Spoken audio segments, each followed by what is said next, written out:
सभी को मेरा नमस्कार। मैं शिल्पा शर्मा, एनटीटी हिमाचल प्रदेश एसोसिएशन की प्रेसिडेंट आज आप सभी से कुछ बातचीत करने जा रही हूँ। जैसा कि आप जानते हैं, पिछले कुछ दिनों से बहुत सारी जो न्यूज़ है वो हमको देखने को मिल रही हैं। आप सभी जानते हैं कि एनटीटी जो ये डिप्लोमा है ये बहुत सारे लोगों ने कर रखा है। बहुत सारी महिलाएं हैं जो एनटीटी डिप्लोमा कर चुकी हैं। कुछ ऐसी महिलाएं हैं जिन्होंने यह 2 ईयर डिप्लोमा कर रखा है, जिन्होंने ये 1 ईयर डिप्लोमा किया है। कुछ हैं जिन्होंने इग्नू से ये डिप्लोमा किया है। कुछ के डिप्लोमा एनसीटी अप्रूव्ड हैं, कुछ के एनसीटीई से भी अप्रूव्ड हैं। तो मेरी सरकार से यही मांग है कि इस भर्ती में सभी को पात्र किया जाए। इसमें हिमाचल वाले जो बच्चे हैं, जिन महिलाओं ने यह डिप्लोमा हिमाचल से कर रखा है, उनके लिए ये बात कही जा रही है कि हिमाचल का कोई भी जो इंस्टीट्यूट है वो मान्य नहीं है, वो मान्यता प्राप्त नहीं है। तो हमारी सरकार से यही मांग है कि जिन बच्चों ने ये डिप्लोमा कर लिया है, अपने कहीं ना कहीं सभी महिलाओं ने अपने पैसे, अपना टाइम इन्वेस्ट किया है, तो सरकार हमारे लिए कुछ रास्ता निकाले। हमको 1 टाइम रिलैक्सेशन के साथ कुछ इस तरह के रास्ते निकाल ले जाएं कि हम लोग भी इस भर्ती में शामिल हो पाएँ। सरकार ब्रिज कोर्स के माध्यम से कुछ ऐसा करे कि हम लोग भी भर्ती के लिए पात्र हों, क्योंकि हम जो ऐसे डिप्लोमा धारक है जिन्होंने ये डिप्लोमा 1 ईयर का कर रखा है, हिमाचल से कर रखा है, उनकी संख्या 15 से 30 हज़ार के बीच में है। बहुत सी ऐसी महिलाएं हैं जो पिछले 6 सालों से स्कूल में as a volunteer free of cost बच्चों को पढ़ा रही है। कहीं ना कहीं उन्हीं महिलाओं का ये योगदान है कि जो आज स्ट्रेंथ है, आज एनटीटी जो महिलाएं हैं जो ये काम कर रही हैं, उन्हीं की वजह से स्कूल में बच्चों की स्ट्रेंथ प्री क्लासेस में, प्री प्राइमरी में जो ये क्लासेस चल रही हैं, उनमें 60,000 बच्चे जो हैं वो इनरोल हो चुके हैं। ऐसी महिलाओं के लिए ये बड़े दुख की बात है कि उनके लिए जो भर्तियां हैं उसमें कोई भी जगह नहीं है।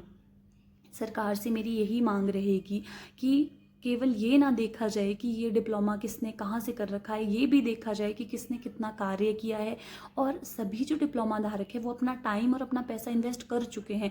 मैं मानती हूँ कि जो भी संस्थान है, यदि उन्होंने कोई भी गाइडलाइन जो है वो फॉलो नहीं की है, तो सरकार का इस तरह का जो रवैया है वो लाजमी है। परंतु अब इसमें उन बच्चों का क्या दोष है जो ये डिप्लोमा कर चुके हैं।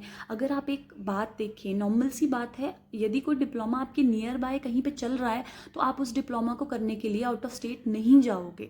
हिमाचल के बच्चे हैं, वो कोई कोर्स करेंगे तो वो हिमाचल से ही करेंगे, वो चंडीगढ़ या दिल्ली उस डिप्लोमा को करने के लिए कभी नहीं जाएंगे, या जा भी नहीं सकते हैं, क्योंकि इतना खर्च अफोर्ड करना और एक लेडी को अपनी फैमिली को छोड़ के जाना वो बहुत बड़ी बात हो जाती है। तो कहीं ना कहीं सरकार को ये बात भी ध्यान में रखनी चाहिए कि जितने भी डिप्लोमा धारक हैं वो सारी महिलाएं हैं, और महिलाएं बहुत टाइम से इन भर्तियों का वेट कर रही हैं।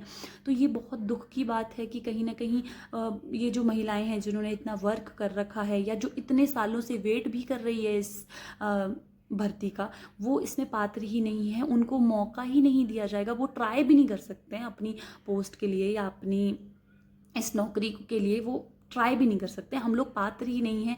एक सिलेक्शन की बात तो बाद में आ जाती है, आप कहीं ना कहीं एंटर ही नहीं हो, जब आप अप्लाई भी नहीं कर सकते हो तो वो एक दुख की बात है।